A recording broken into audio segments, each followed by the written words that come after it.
So this leads us into the idea of chivalry and what it is to be a gentleman. And a couple of influences here for Stevenson I think are of interest.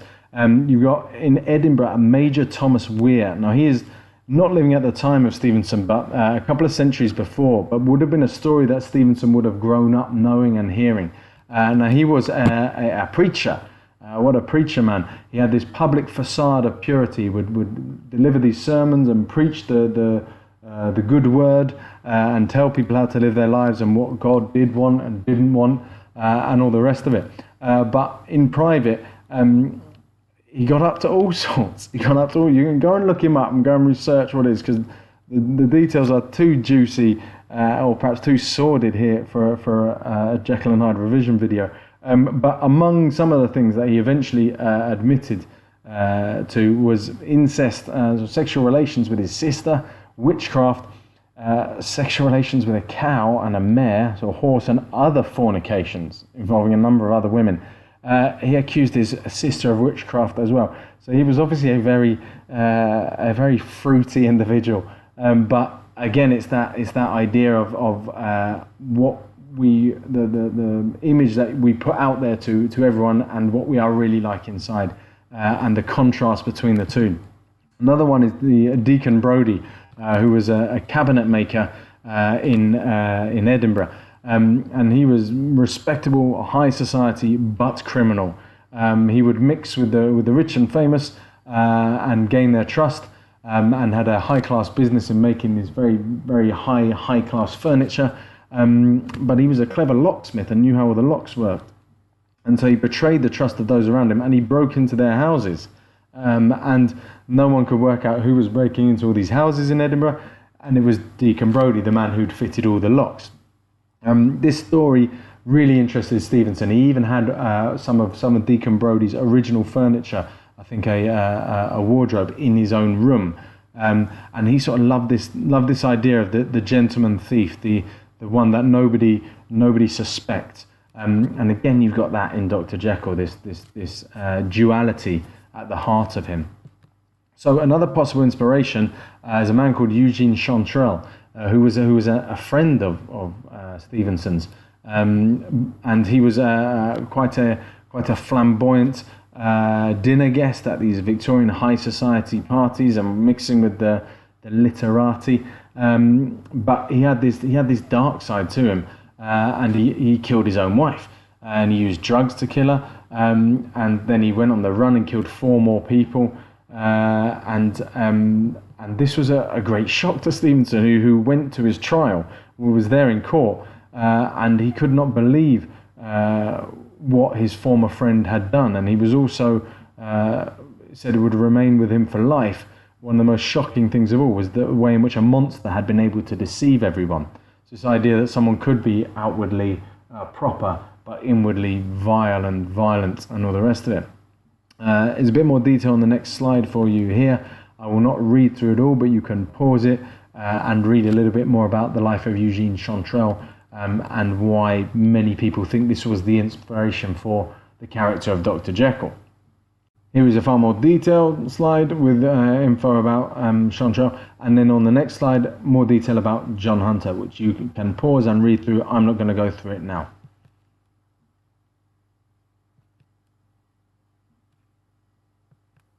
Okay, so those 3 slides you can have a read through in your own time. They're quite high level if you really want to push your knowledge a bit deeper. One of the closing ideas here that I want to end this revision video with is this idea of the duality of man, the two-ness. Man is not truly one, but truly two. This is an idea at the heart of Macbeth, and there are a number of ideas within Jekyll and Hyde there that are clearly influenced by Macbeth. And first and foremost is perhaps that the duality.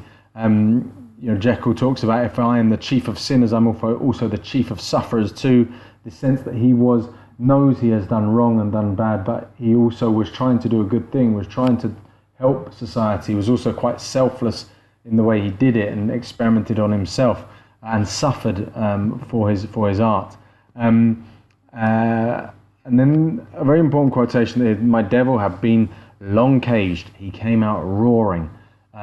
This idea that we have good and bad in us, and we can't deny that, and we can't deny we've got selfish thoughts, or ungodly thoughts, unholy thoughts, and there's things that in all of our minds that we wouldn't blurt out in polite society or in public, or no one would want their mum knowing everything that occurred to them in the darker recesses of their mind.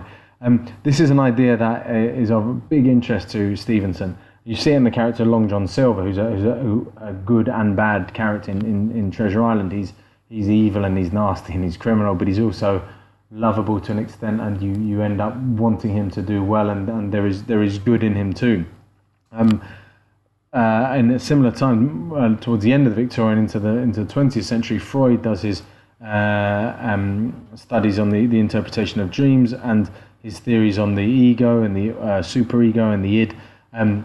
And so these ideas that Stevenson is sort of exploring in the character of Jekyll and Hyde, they're quite prescient, they're quite prophetic in terms of like predicting the future of psychoanalysis and our understanding of the human mind, as we are not, no one has just one personality or is one thing, but we have complex psyches, and we have different parts to our mind and different ways of seeing things and different perspectives that can change at different points in our life as well, depending on influences and experience and so on. So this idea of duality is at the heart of Jekyll and Hyde, and is almost like an important scientific discovery, if you like. And nowadays, we're perhaps much more familiar with the notion of multiple personalities or split personality syndromes, or people with bipolar disorders, or people with a variety of sexualities. These are all things which the Victorian establishment sort of refuses to acknowledge or accept, and these are all issues that Stevenson is perhaps exploring. And for a sort of a mythological reference here, you have the two of Zeus's sons, Apollo and Dionysus. And Apollo is the golden child. He's god of music, poetry, art, medicine, light, knowledge, everything. He's everything a man should be. He's a fighter, and he's a hunter, and he's a lover, and he's a poet, and he's a medic, and he's gorgeous. Look at him there with his shiny eyes.